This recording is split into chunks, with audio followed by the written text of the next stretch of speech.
தேமுதிகனால கூடுதல் பலம் கிடைக்கிறத நான் மறுக்கல. வந்தே ஆகணுங்கிற கட்டாயம் திமுகவுக்கு கிடையாது. ஆனா அதிமுக அப்படி இல்லை.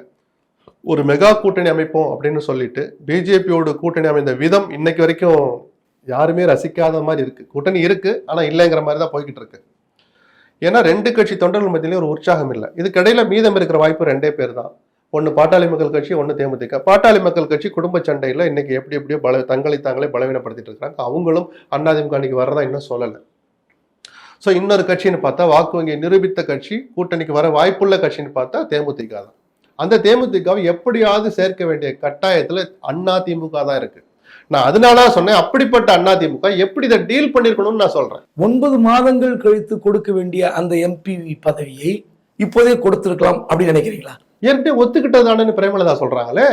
இல்ல இப்போ அடுத்த ஆண்டு மார்ச் ஏப்ரல்ல கொடுக்க வேண்டிய அந்த ராஜ்யசபா பதவியை இந்த ஆண்டே கொடுத்திருக்க வேண்டும் அப்படின்னு நீங்க நினைக்கிறீங்களா?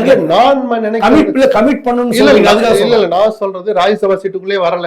கூட்டணி அறிவிப்பை நான் சொல்றேன். கூட்டணி அறிவிப்பை இந்த எம்பி பதவி பத்தி சொல்லிட்டு இப்ப சில இயலாமை இருக்கு, சில கம்யூனிட்டிக்கு நான் கொடுக்க வேண்டியிருக்கு, கொஞ்சம் புரிஞ்சுக்கோங்க, நான் இப்பவே வேணா கையெழுத்து போட்டு தர்றேன், அதையும் சேர்த்தே கூட கையெழுத்து போடுவோம் அப்படின்னு சுதீஷை நிக்க வச்சு பிரேமலதாவை நிக்க வச்சு அந்த அறிவிப்பை வெளியிட்டு இருக்கணும்னு சொல்றேன். அதுதான் அர்த்தமுள்ளதா இருந்திருக்கும்.